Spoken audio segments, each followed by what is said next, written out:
Okay, sometimes we want to repeat code, but we don't necessarily want to repeat it immediately after it's just been executed like we would do in a loop. We want to make our code as reusable as possible. We want to obviously have the program having the shortest number of lines, because then it runs quicker in the computer.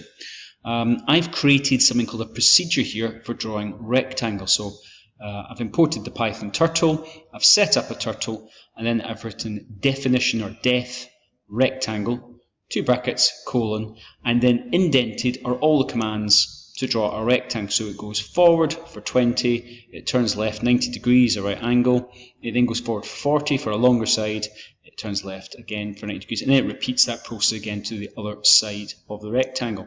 I can then call this procedure as many times as I like, so I've called it twice, and I've moved the turtle in between, so I've put pen up, gone forward, put pen again, and then run it again. So you can see the output there, and in fact if I press run, we can see it drawing that there. I could create other procedures for drawing different shapes if I'd want to do so, and in fact what I'll do is I will copy and paste this code, and I'm going to change it from rectangle to square, and therefore all the sides will need to be the same. And if they're all going to be the same, I could in fact also within my procedure use a loop. So for x in range 4, because a square has 4 sides, and then let's indent this again, and then rather than running a rectangle here, let's run a square and run it. So the rectangle gets drawn, it moves along, and then it draws. If I move this, we can see it's a square.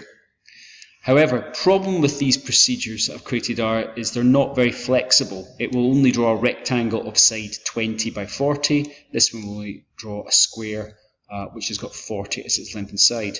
What we could do is we could pass some information into the procedure, and then we could customize what the rectangle is going to be like.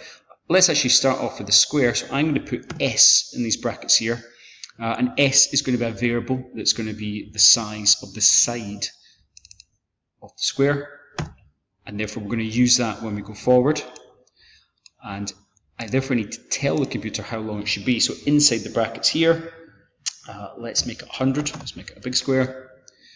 So every time we create a square, we can see what the size is, we'll pass that into S, and then S will be used in here.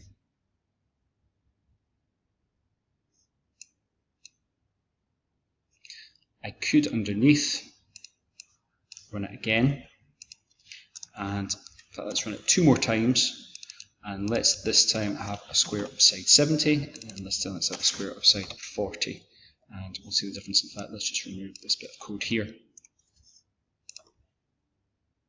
So we get a big square, it now runs again, it does a smaller square, and it does a smaller square again, making the code more reusable. If I wanted to do that for the rectangle, I'd need 2 variables because the sides are different lengths. So let's have one that's going to be called side 1, S1, and another one for S2. So let's replace the 20 with S1, 40 with S2, 20 with S1, the 40 with S2. And let's just test that out down here. Let's change square to rectangle, and let's make it 100 by 50, and then let's have some other sized ones. Let's make this one, I don't know, 70 by 30 and 40 by 20. So when we run that, we should see 3 rectangles drawn, one on top of the other. I could obviously do pen up and move along if I want to have them separated out. So there is our procedure for drawing a rectangle with 2 parameters passed in that are used in the code to make it more flexible.